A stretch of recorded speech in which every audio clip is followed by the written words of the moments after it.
time has come to conquer our last remaining frontiers and lead the resistance to victory on all fronts.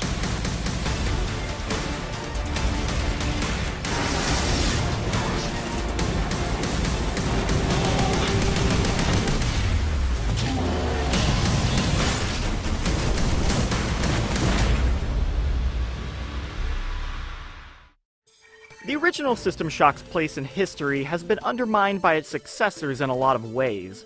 When people hear the phrase System Shock, they typically think of System Shock 2, or the game series that led to BioShock. Oh, and of course, Shodan.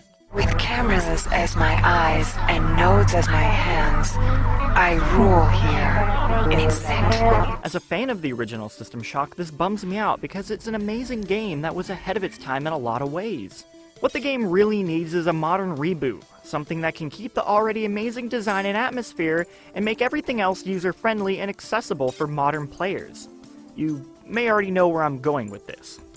Night Dive Studios is doing that reboot. This has been known for a while now, but they just made it official in a big way with a Kickstarter, and more importantly, it comes with a playable demo featuring the first 10 or so minutes of the game.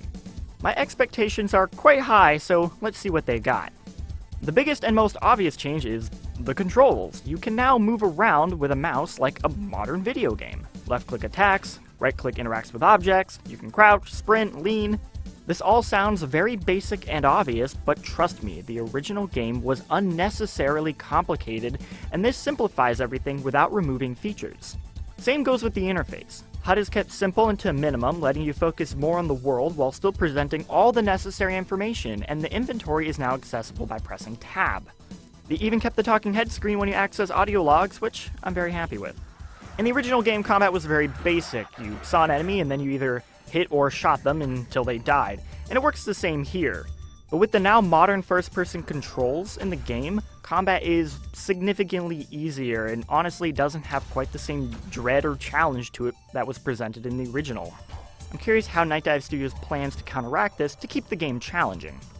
Citadel Station is practically identical to how you remember it, with simply more detail added into each room. The original design and layout was so memorable to players that I would like to see it largely untouched, and that seems to be exactly what they're doing.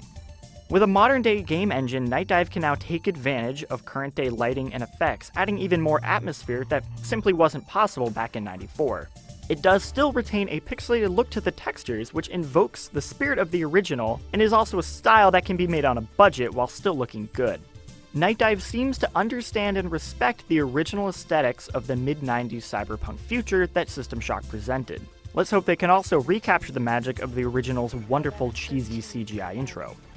Hacker begins unauthorized entry into the Tri-Optimum corporate network. A big part of the original game was its groundbreaking VO work, and what was present in the demo sounded like it came right out of the original game, but that might simply be a placeholder. Welcome back to Citadel Station. We hope your somnolent healing stage went well. Welcome back to Citadel Station. We hope your somnolent healing stage went well. New VO for Shodan is planned, with the original voice actress reprising her role. As long as they can get the exact same voice modulation and handle those unique little glitches with care, I'll be satisfied.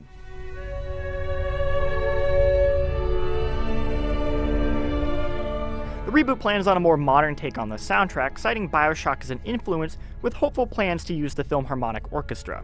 I'm a little less happy with this choice, and honestly, that's my personal nostalgia getting in the way. I can't exactly disagree with the new direction, and it does fit the more creepy, haunting atmosphere they're going for, but there's just something about that 90s MIDI soundtrack that I really love.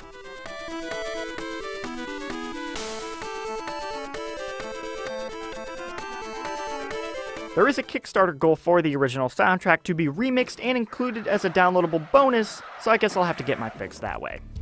While scrolling through a Kickstarter page, I noticed a quote from Warren Spector on it that said, "If you update the graphics, sound, and UI on System Shock, you have something that competes directly with any game on the market today."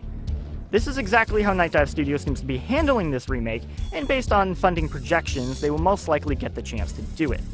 Only time will tell how the final product will turn out, but I can't help but get excited at wanting this to be a success. System Shock is still absolutely a game worth playing. thank you so much for watching this video. It was really great to have an excuse to talk about System Shock, because I just love the game so much. If you are a fan of System Shock, or just someone who has played the demo recently, please let me know what you think. I would love to have a conversation with you about it. And if you want to see more about System Shock from us, please like this video and consider subscribing to us on YouTube. And hey, have a great day.